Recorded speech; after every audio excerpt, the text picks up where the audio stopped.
जय श्री कृष्ण। श्रीमद् भगवत गीता अध्याय 3 श्लोक 22। न मे पार्थास्ति कर्तव्यम त्रिषु लोकेषु किंचन नानवाप्तं वाप्तव्यम वर्त एव च कर्मणि। हे प्रथापुत्र, तीनों लोकों में मेरे लिए कोई भी कर्म नियत नहीं है।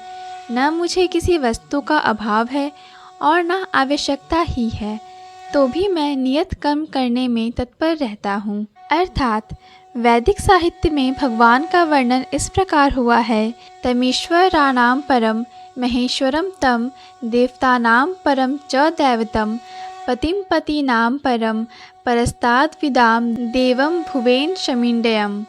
न तस्य कार्यं करम च विद्यते न तत्समश्चाभ्यधिकश्च दृश्यते। परास्य शक्ति विविधैव श्रूयते स्वाभाविकी ज्ञान बलक्रिया च।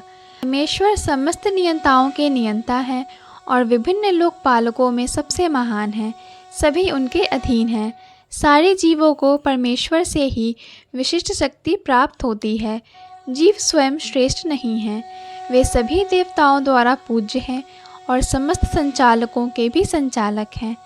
अतः वे समस्त भौतिक नेताओं और नियंताओं से बढ़कर हैं और सबों द्वारा आराध्य हैं। उनसे बढ़कर कोई नहीं है और वे ही समस्त कारणों के कारण हैं। उनका शारीरिक स्वरूप सामान्य जीव जैसा नहीं होता।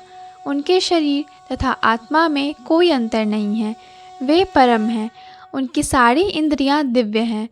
उनकी कोई भी इंद्रियां अन्य किसी इंद्रियां का कार्य संपन्न कर सकती हैं। अतः न तो कोई उनसे बढ़कर है, ना ही उनके तुल्य है। उनकी शक्तियाँ बहुरूपिणी हैं। फलतः उनके सारे कार्य प्राकृतिक अनुक्रम के अनुसार संपन्न हो जाते हैं। चूँकि भगवान में प्रत्येक वस्तु ऐश्वर्य से परिपूर्ण रहती है और पूर्ण सत्य से ओतप्रोत रहती है, अतः उनके लिए कोई कर्तव्य करने की आवश्यकता नहीं रहती। जिसे अपने कर्म का फल पाना है, उसके लिए कुछ न कुछ कर्म नियत रहता है। परंतु जो तीनों लोकों में कुछ भी प्राप्त करने की इच्छा नहीं रखता, उसके लिए निश्चय ही कोई कर्तव्य नहीं रहता। फिर भी क्षत्रियों के नायक के रूप में भगवान कृष्ण कुरुक्षेत्र की युद्ध भूमि में कार्यरत हैं, क्योंकि क्षत्रियों का धर्म है कि दीन दुखियों को आश्रय प्रदान करें।